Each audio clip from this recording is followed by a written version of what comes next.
Hey guys, we're back for another rankings video. Although this time around it's going to be on my top 10 books of the year. I've already posted my top 10 films of the year and I posted a link at the top if you want to check it out.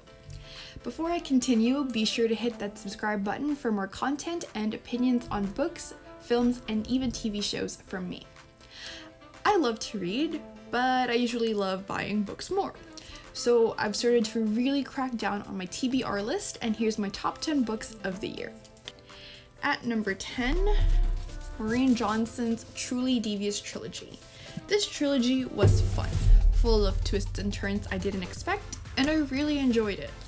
It's got like the dark academia vibes that I love, but it's not too difficult to read. C.V. Bell and her friends were all interesting characters, and I don't find myself annoyed with any of them.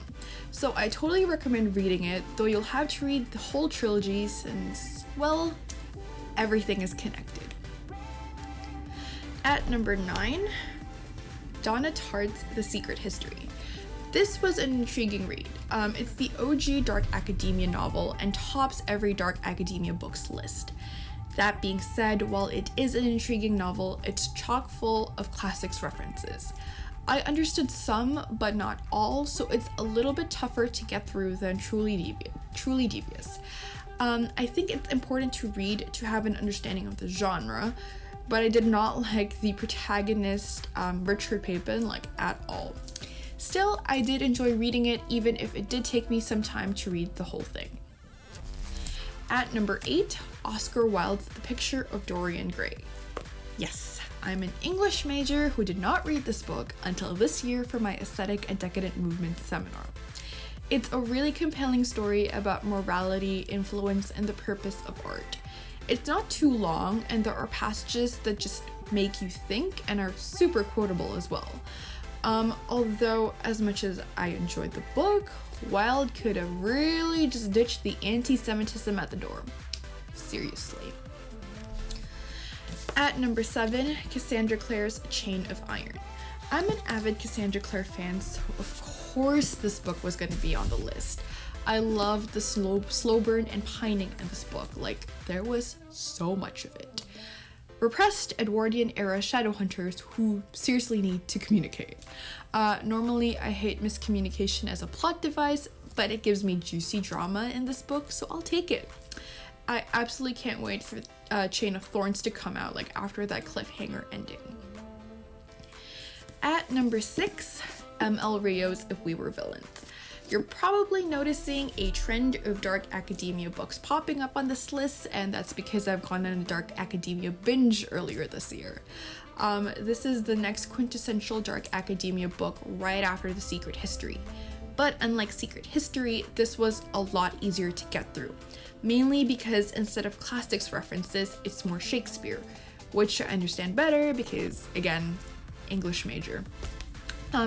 It's a very intriguing novel, and it really delves into how guilt can weigh on you. 100% recommend reading it. At number 5, Leigh Bardugo's Ninth House. And yes, it's yet another dark academia book. But unlike the other dark academia books I've mentioned, this one's got a touch of fantasy in it. I've already done a video on this, so I'll keep it pretty brief. It's more focused on secret societies and fantasy/supernatural. That being said, it's an adult novel and very dark, but it made for an awesome Halloween read. Apparently, Leigh is writing a sequel for Ninth House, and I'm super excited to read it, when it comes out. At number 4, Jennifer Lynn Barnes' Hawthorne Legacy. This is the second book in her Inheritance Games trilogy, and it uncovers a lot of the mysteries and questions that were left unanswered at the end of the first book. I was super excited to read this book because of the cliffhanger ending that the first book ended on, and I wasn't disappointed at all. It's a little bit predictable, but that didn't take away from my enjoyment of watching just everything coming together. At number 3, Jennifer Lynn Barnes' The Inheritance Games. Yes, I definitely rank the first book higher than the second book.